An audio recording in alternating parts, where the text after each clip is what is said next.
bahwa kita selama ini beragama Islam khususnya ini ternyata yang kita konsumsi itu sudah masakan jadi, fast food, sudah siap saji, yang masak orang lain, ya. Dimasaknya kapan? Sejak 1300 tahun yang lalu.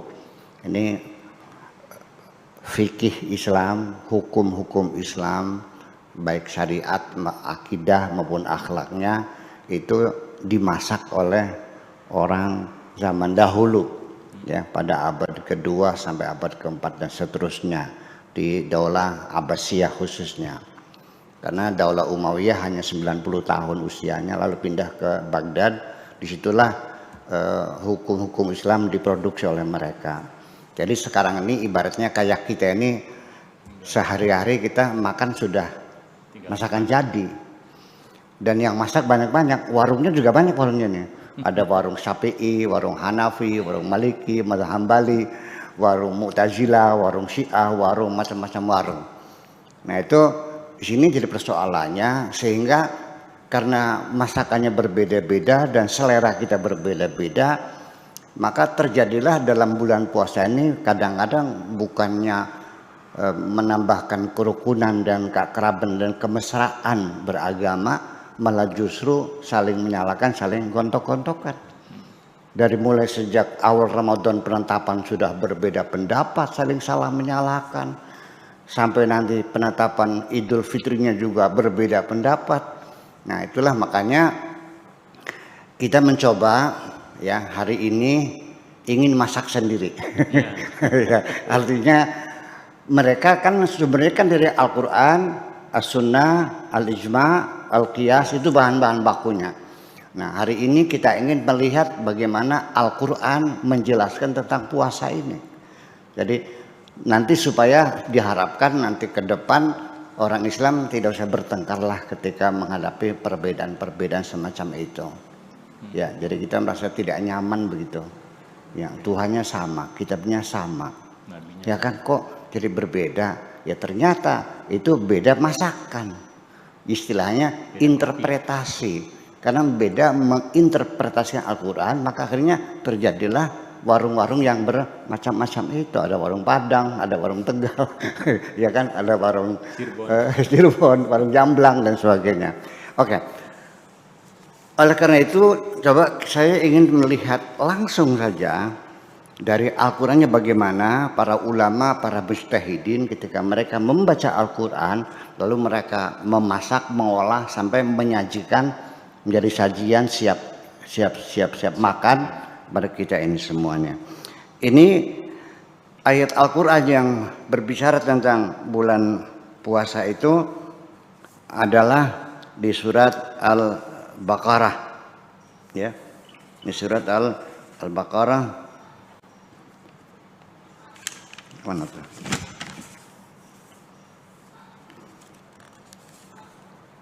Oh jadinya lepasnya. Coba cari dulu bentar. Ini sudah bersih kok bisa.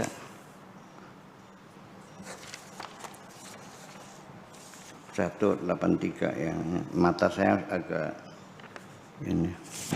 Ayat 183 yang awalnya berbunyi ya ayyuhalladzina amanu kutiba alaikumusyamu kama kutiba alal ladzina min qablikum la'allakum tattaqun ayyaman ma'dudat faman kana minkum maridan aw ala safarin fa'iddatun min ayyamin ukhar wa 'alal ladzina yutiqunahu fidyatun ta'amu miskin faman tatawwa'a khairan fahuwa khairul lahu wa antasumu khairul lakum in kuntum ta'lamun syahrul ramadhan alladzi unzila fihi al-Qur'an hudan lin-nasi wa bayyinatin minal huda wal furqan faman syahida minkum syahra falyasumhu wa man kana maridan aw ala safarin fa'iddatun min ayyamin ukhar yuridullahu bikumul yusra wa la yuridu bikumul usra wa litukmilul 'iddata wa litukabbirullaha 'ala ma hadakum la'allakum tashkurun wa idza sa'alaka 'ibadi fa inni qaribun ujibu da'wata da'i idza da'ani falyastajibu li wal yu'minu bi la'allahum yarshudun. Itu adalah ayat-ayat tentang bulan puasa. Kita mulai. Pertama, Allah memanggil orang-orang yang beriman untuk diberitahukan bahwa puasa itu wajib. Jadi Allah memanggil orang-orang yang beriman, ya ayyuhalladzina amanu. Kenapa tidak memanggilnya ya ayyuhalladzina aslamu? Kita orang Islam, seolah-olah sehari-hari saya muslim, agamanya Islam. Tetapi setiap Allah akan memerintahkan sesuatu, yang dipanggil adalah keimanan, orang yang beriman. Kenapa demikian? Jadi artinya bahwa Allah tidak memanggil ya ayyuhalladzina aslamu karena belum tentu siap melaksanakannya. Yang sudah siap melaksanakannya itu adalah orang-orang yang telah beriman. Jadi kalau demikian maknanya bahwa level keimanan itu lebih tinggi daripada keislaman. Nah, di dalam Al-Quran juga diceritakan bahwa ada beberapa orang sahabat datang menghadap kepada Kanjeng Nabi, lalu mereka mengatakan qalu amanna, ya Rasulullah kami beriman. Rasulullah melihat dengan perasaan yang sangat sensitif itu, kayaknya nggak pas nih. Ya. Nah, betul juga akhirnya datang perintah dari Tuhan untuk menyampaikan kepada mereka yang menyatakan dirinya telah beriman, bal qulu aslamna. Sebaiknya engkau mengklaim saja telah berislam. Jangan mengatakan kami telah beriman. Lah, kalau begitu berarti kalau orang beriman sudah pasti berislam. Tapi orang yang berislam belum tentu beriman. Itulah makanya yang dipanggil adalah orang yang beriman, ya ayyuhalladzina amanu. Kenapa? Apa sebabnya mereka itu diperintahkan untuk menyatakan telah berislam, jangan beriman? Alasannya adalah walamma yadkhulul imanu fi qulubihim. Karena keimanan belum masuk di dalam hati mereka. Jadi mereka sudah sholat, sudah zakat, sudah puasa, sudah haji, sudah sah kita sebut sebagai muslim. Tapi apakah dia mukmin? Belum tentu. Karena belum tentu orang yang muslim itu juga mukmin. Jadi kalau Islam itu lebih didominasi oleh persoalan syariatnya semacam itu. Ini satu demikian. Kemudian yang kedua, setelah Allah memanggil ya ayyuhalladzina amanu kutiba alaikumus siyamu. Kutiba dalam bahasa Indonesia sebenarnya kan diwajibkan. Di dalam bahasa Arab kataba itu berbeda dengan wajaba, berbeda dengan farada. Farada artinya lain, fardu. Wajaba wajib. Kalau kitab, nah di sini kenapa Allah mengatakannya itu kutiba alaikum bukan wujiba alaikum atau furida alaikum? Pada banyak ayat sering furida, tetapi di sini puasa kok kenapa kutiba? Dari sisi prosedur instruksi saja, ada perintah secara lisan, ada perintah secara tulisan, itu beda. Kutiba dituliskan makna aslinya, artinya diwajibkan secara tertulis. Nah, kalau furida itu diwajibkan secara ucapan. Ini beda sekali. Apa artinya bedanya? Begini. Sesuatu perintah yang disampaikan dengan lisan, Pak Fakar besok datang ke rumah ya. Dengan Pak Fakar besok engkau saya angkat menjadi kepala sekolah sanawiyah di pondok ini. Nah, perintah yang sifatnya resmi itu pasti harus dengan secara tertulis. Jadi sudah ada SK-nya, ada memorandumnya, ada stempelnya, ada tantangannya. Nah itu sudah menjadi perintah yang sifatnya sangat kokoh sekali. Tetapi kalau furidah saja, itu bisa saja ada pengecualian-pengecualian atau bisa saja dirubah satu ketika. Mari kita buktikan kenapa puasa disebut kutiba, kalau as-saum itu adalah tidak disebutkan kutiba, zakat juga tidak kutiba dan sebagainya. Mari kita buktikan. Ketika seseorang jatuh atau datang haid, dia tidak sholat. Ya, begitu salah suci lagi, diqadha enggak? Enggak. Tapi bulan puasa, perempuan datang haid, dia kan tidak boleh puasa. Nanti Syawal dibayar enggak? Jadi karena perintahnya lebih kokoh, kutiba alaikum, itu satu. Kemudian kama kutiba alal ladzina min qablikum, seperti juga puasa ini diwajibkan bagi bangsa-bangsa sebelum kita sekarang ini. Artinya di setiap negara, di setiap bangsa, setiap agama itu tradisi berpuasa itu sudah ada. Di semua agama ada. Kita di Jawa juga ada tradisi puasa. Ada yang puasanya sampai jam 10 ya. Ada puasanya sampai asar jam 4. Ada lagi puasanya 3 hari berturut-turut. Ada lagi puasa tidak makan yang bernyawa. Ada lagi dan sebagainya puasa. Di Amerika, suku Indian itu, mereka dulu puasa setiap tahun itu selama 12 hari. Kemudian suku bangsa di Eskimo juga puasa selama 15 hari. Tapi sekarang tradisi itu sudah hilang karena mereka sudah tidak, apalagi kalau sudah menjelang dingin ya, itu nggak mampu sekali, berat sekali. Itu. Alladzina kama kutiba 'alal ladzina min qablikum la'allakum tattaqun. Ini target, tujuan, ya, maksud daripada puasa ini la'allakum tattaqun, supaya engkau bertakwa. Artinya puasa ini untuk meningkatkan ketakwaan. Sekali lagi, bahwa ketika untuk meningkatkan ketakwaan ini karena salah persepsi, maka konklusinya berbeda, implementasinya berbeda, aplikasinya berbeda. Jadi kalau persepsi salah ya kesannya salah semua. Sementara ini kita kan mengkonsumsi masakan sudah matang.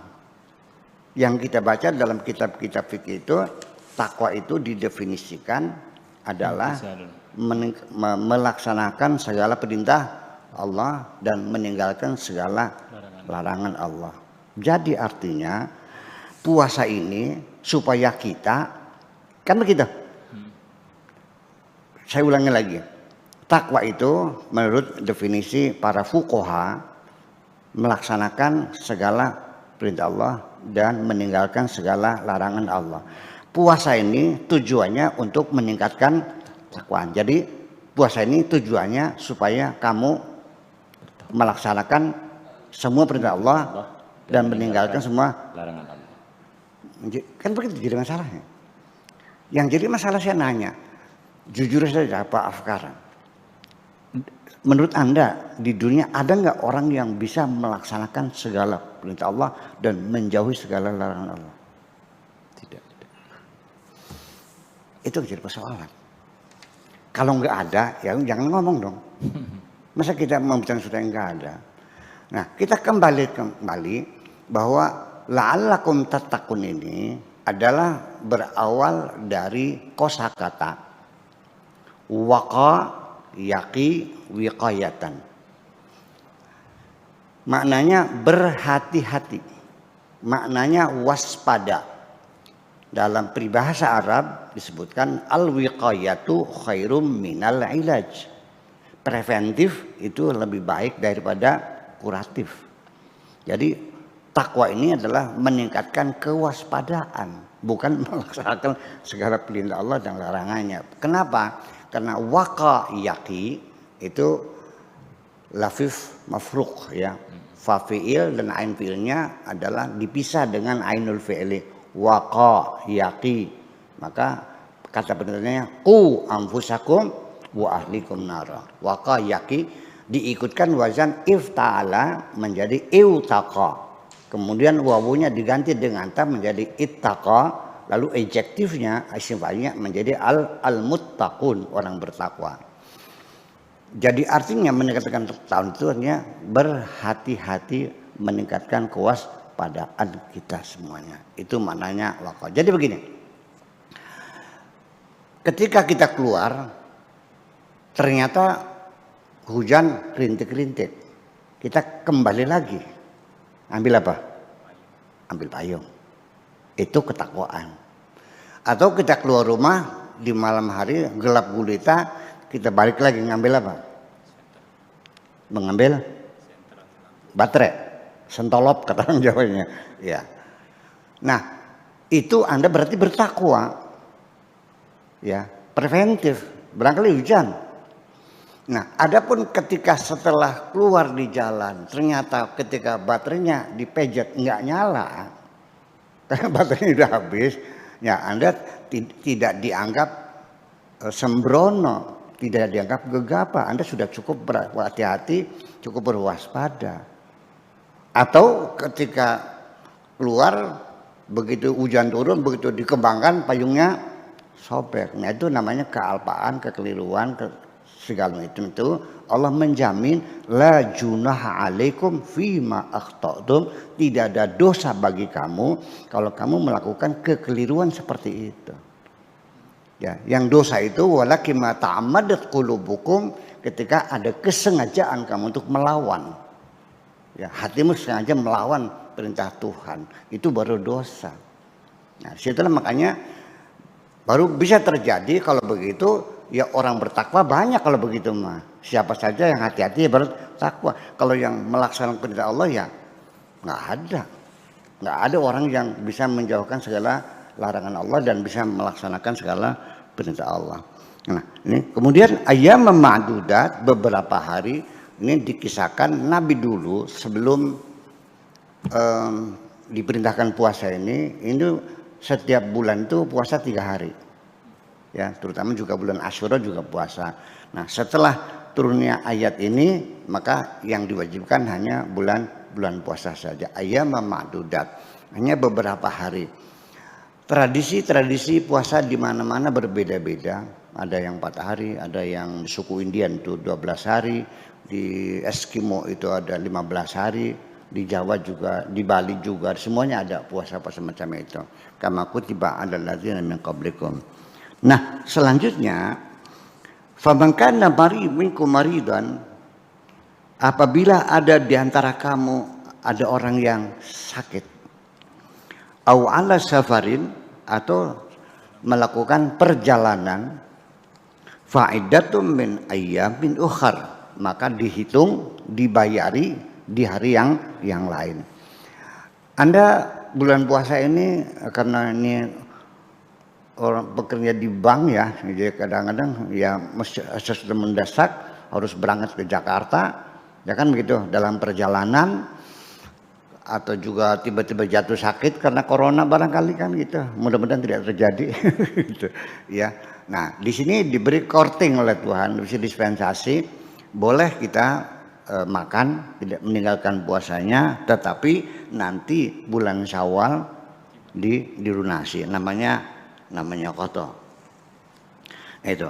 Wa 'alal ladzina yutiqunahu, dan bagi orang-orang yang tidak mampu melakukan puasa, dia tidak dalam perjalanan dan dia tidak sakit, dia dalam keadaan sehat, hanya karena usia lanjut, karena jompo, ya usia sudah 95 tahun, jalan saja sudah dituntun-tuntun. Dia tidak sakit, sehat, dicek darahnya sehat, tensinya ya 130,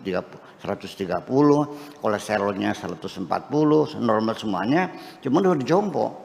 Nah, bagi orang yang semacam itu, fidyatun ta'amu miskin. Nah, di situ maka dia sudah tidak lagi berkewajiban untuk melakukan puasa, tetapi dia harus membayar fidyah. Seberapa besar fidyahnya? Yaitu 1 kali makan orang miskin. Lalu ukurannya apa? Standarnya nggak bisa ditentukan dengan jumlah 100.000, 50.000, tidak. Standarnya kembali kepada situasi dan kondisi yang ada di sekitar itu. Kalau dia tuh orang tinggalnya di kampung seperti di sini Kertasmaya, makannya itu di warteg. Berapa warteg? 15. Nah, berarti setiap hari dia boleh tidak puasa, boleh makan, tapi dia bayar fidyah 1 kali makan orang miskin 15.000. Tapi kalau andanya punya sawahnya 100 hektar, biasa makan di restoran di Cirebon, di Pizza Hut, menghabiskan 100.000 sekali makan, ya Anda ya sekali makan ukuran Anda. Jadi ukuran pribadinya ya. Kalau Anda setiap hari makannya berapa? 20.000. Ya berarti ketika Anda nanti jompo itu, nanti Anda bayar 20.000 setiap hari ngasih makan orang miskin itu. Itu fidyatun ta'amu miskin. Faman tatawwa'a khairan fahuwa khairul lahu. Tetapi ketika Anda ingin bersedekah lebih banyak lagi, tidak hanya 1 orang, tapi karena Anda orang kaya, ya rezekinya banyak, yang jangan 1 orang dong, ya deh 10 orang. Khairul lakum, itu lebih baik adalah untuk dirimu sendiri, ya sudah. Jadi 20 berarti berapa? 200 ya. Nah, 200 dibagikan orangnya. Oh, bisanya 5 yang enggak masalah. Atau 2 orang juga boleh. Tapi yang ketentuannya adalah 1 kali makan untuk orang miskin. Jadi bukan ukuran orang miskinnya. Kalau orang miskin kan 10.000 makannya. Tapi iya andainya itu ukurannya. Faman tatawwa'a khairan fahuwa khairul lahu. Wa antasumu khairul lakum. Tetapi kalau orang sudah jompo itu ingin berupaya pengen puasa juga, gimana? Ya baguslah, nggak apa-apa, silakan. Tapi kalau sampai dia pingsan ya jangan dong. Ya. Tapi di sini suatu isyarat bahwa puasa lebih baik. Coba kita uji nanti kita bahas tentang hikmatut tasyrik tentang puasa itu. Nah, di sini ada satu persoalan bahwa adanya rukhsah tidak puasa itu ada 2 alasannya, yaitu 1 sakit, 2 bepergian. Apa alasannya? Alasannya adalah istinaban min istima'il masyaqqatin, menghindari ada 2 kelelahan puasa, kelelahan perjalanan. Yang jadi masalah kalau kita pergi perjalanan dulu bisa kita maklumi karena perjalanannya naik onta atau juga jalan kaki, kan begini, al hukmu yaduru ma'a illatihi. Hukum itu sangat kondisional, tergantung kepada sebabnya, kepada ilatnya. Kenapa boleh tidak puasa? Karena jangan sampai lelahnya puasa, lelahnya perjalanan bergabung menjadi satu, menjadi sangat lelah dan akan membuat Anda menjadi sakit. Ketika dulu perjalanan kita naik pedati, naik sepeda atau jalan kaki. Nah sekarang pejabat BI dari Jakarta mau ke Cirebon naik mobilnya BMW seri 7 pakai AC ya kan gitu, duduk di belakang. Boleh enggak buka puasa? Dari Jakarta ke Cirebon naik Mercy S500 yang ber-AC, nyaman, capek enggak? Di sini menjadi persoalan. Ada beda pendapat. Ada yang mengatakan sebaiknya jangan puasa, menghormati tawaran Allah. Ya dikasih bonus, ya terima dong, jangan sombong, terima aja begitu. Ada lagi ya, alasannya sudah bergeser karena sudah tidak melelahkan. Itu satu persoalan. Ada yang pendapat lagi ya puasa, ya karena tidak ada masyakohnya. Tidak ada kesulitan, tidak ada keberatan, tidak ada kelelahan, lalu apalagi alasannya. Itu tuh. Kemudian jadi pertanyaan lagi, ini kan masakan para mujtahidin, mengapa berbeda-beda pendapat ketika membaca Al-Quran. Nah hari ini kita mencoba untuk masak sendiri hari ini dari Al-Qurannya, begitulah kira-kira. Yang pertanyaan berikutnya, orang yang bekerja di pertambangan, di bawah tanah, atau mencangkul di sawah, ya, melawan teriknya matahari, ya, punggung dijemur seharian dengan mencangkul, kayak apa terangganya, lelah nggak? Kalau dia puasa, apa yang mereka rasakan? Sakit, ya, lelah sekali. Ya, saya pernah mengalami di Belanda bulan puasa waktu saya masih jadi mahasiswa. Di Belanda itu kalau musim panas itu kita bekerja musim panas menggantikan orang-orang yang cuti pas bulan puasa. Maghribnya jam 9 belum maghrib. Kita puasa lagi di pabrik margarin. Mau pingsan saya itu. Betul-betul kayak apa sakitnya. Nah, bisakah orang bekerja keras di sawah, di pabrik itu bisa jadi alasan untuk tidak puasa? Oke, sekarang saya bandingkan. Bapak-bapak dari BI naik mobil Mercy 500 ke Cirebon, ya kan, kunjungan kerja. Boleh tidak puasa. Orang yang mencakul di sawah harus puasa karena alasannya hanya dua, sakit dan bepergian. Ini menjadi persoalan. Ya. Dulu pernah ada di Al-Azhar, Syekh Muhammad Abduh itu memberikan fatwa untuk orang yang bekerja keras ya di sawah dan pertambangan itu boleh berbuka. Tetapi nanti di waktu cuti dia bayar puasanya. Tetapi fatwa itu didem dan tidak disebarkan kemana-mana. Tapi kalau dibaca bukunya masih ada. Ya, karena banyak orang yang tidak setuju. Nah sekarang Bapak sekalian, tolong pakai hati nurani. Ini tukang macul, anak istrinya perlu makan, dia mencakul seharian dan harus puasa. Kita masyarakat kita itu kalau majikan orang yang punya tanah itu masak untuk ngasih makan orang yang mencakul di sawah itu menjadi tercela di sini. Ya, ya, namanya itu melanggar namanya. Harus jadi gimana? Ya suruh puasa. Sampai mana? Ya sampai sepingsannya. Nah, nanti di sini yuridullahu bikumul yusra wala yuridu bikumul usra. Allah tidak ingin mempersulit kamu. Allah ingin mempermudah kamu. Ini kita kembangkan dari Al-Quran inilah, makanya perbedaan penafsiran itu adalah sifatnya penafsiran. Perbedaan bagaimana menganalisa, bagaimana mengurai ayat-ayat Tuhan itu. Makanya tidak menjadi aneh ketika banyak mazhab-mazhab berbeda-beda karena masing-masing menafsirkan dengan logika masing-masing semacam itu. Kita lanjutkan lagi ya. Wa antasumu khairul lakum in kuntum ta'lamun. Syahrul Ramadan alladzi unzila fihi al-Qur'an hudal linnasi wa bayyinatin minal huda wal furqan. Bahwa bulan puasa itu adalah bulan yang istimewa di mana pada bulan itulah Al-Qur'an diturunkan. Al-Qur'an hudal linnas, Qur'an wa bayyinat, Qur'an bayyinat ya, kemudian furqan. Kemudian az-zikr, kemudian al-kitab. Ada Alkitab, ada Al-Qur'an, ada Al-Furqan, ada Bayyinat, ada Al-Quran. Sama enggak? Ya beda. Ya, kalau kitanya orang beriman, ya kita menyebutkannya Alkitab. Karena dzalikal kitabu la raiba fi hudan lil muttaqin.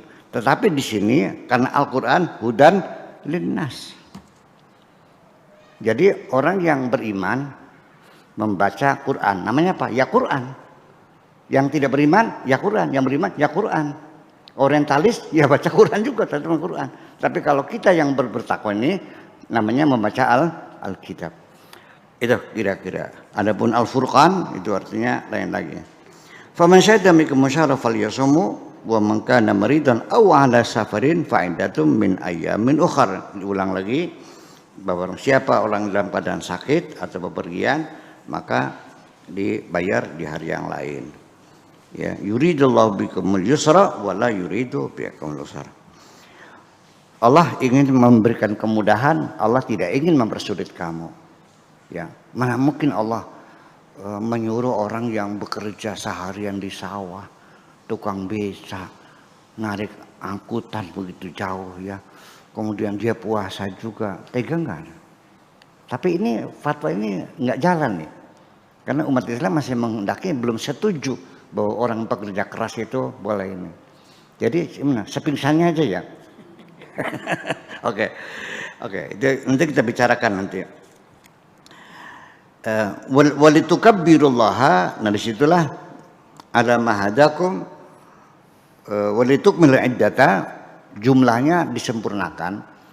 Puasa, bulan puasa itu biasanya 29 hari, tetapi ketika kita menghadapi kesulitan ru'yah, langitnya mendung sehingga kita tidak bisa melihat hilal, maka walitukmil iddata digenapkan menjadi 30 hari. Nabi juga pernah satu kali puasanya 30 hari. Kebanyakan puasanya 29 hari saja.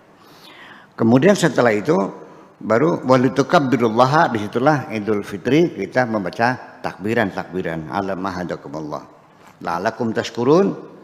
Nah, terakhir ditutup ayat puasa ini, wa idza sa'alaka ibadi fa inni qarib. Apa hubungannya puasa dengan apabila ada orang bertanya kepada kamu tentang aku, kata Allah, katakanlah aku ini dekat. Fa ini qaribun, aku ini dekat.